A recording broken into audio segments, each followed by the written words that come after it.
Have you ever found yourself in that situation, disconnected from your partner? You've wound each other up and you're thinking, what the heck do I do next? Frequently.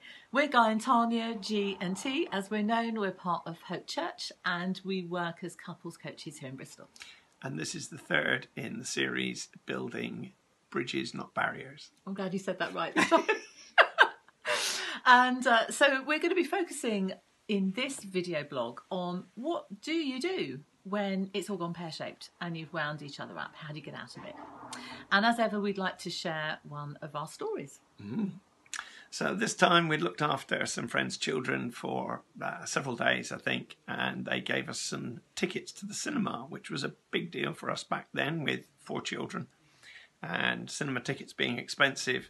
So this was great. We were looking forward, special evening. And I planned it all out. We're going to have a special meal and then we'd all go off and we'd be that perfect family. And we'd all have this lovely time. And so I made a fantastic meal for me.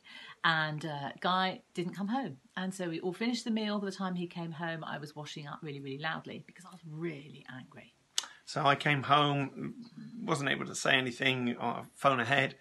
And I came in and said, darling, I'm really sorry. I've been delayed. I'm so sorry to be late. And it just didn't land with me. I mean, I was just too annoyed to hear that kind of apology. I was too wound up.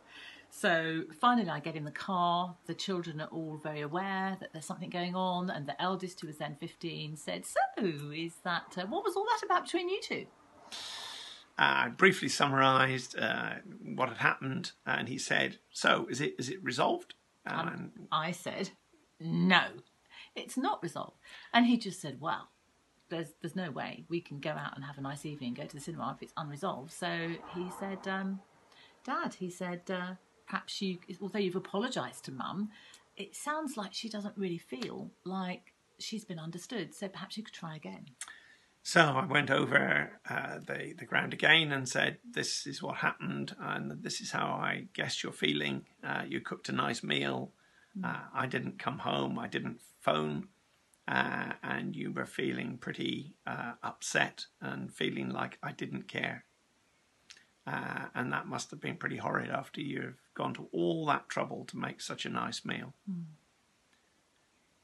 And as he reflected back, from my perspective, what it was like for me, I just felt myself calming down and down and down. And then when he apologised, it really wasn't that difficult to say, yeah, I forgive you.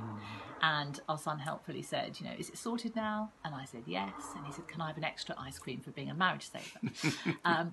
The point of this story and our hot tip for building bridges, not barriers, is to seek first to understand our partner before trying to be understood. It's so easy when we're disconnected to defend our position and stand our ground. But actually, when we can show we really understand what's going on for our partner, it makes all the difference and it paves the way for a genuine apology. So that's our hot tip for this week. Seek first to understand before being understood. So this is Guy and Tania, G&T, building bridges, not barriers. See you next time.